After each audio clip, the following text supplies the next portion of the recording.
Abangan ngayong gabi sa State of the Nation with Jessica Soho.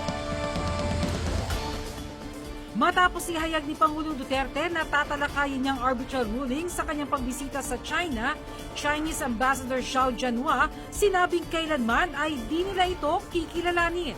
We will not accept it and will not recognize it.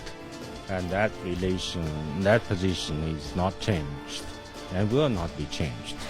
Dahil sa maghapong ulan na may kasama pang malakas na hangin, ilang bahagi ng Maynila muling binaha.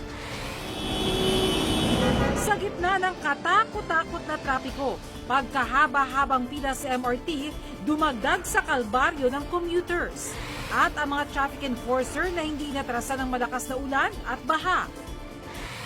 Lahat ng yan sa State of the Nation with Jessica Soho. Ngayong alas 9 ng gabi dito sa GMA News TV.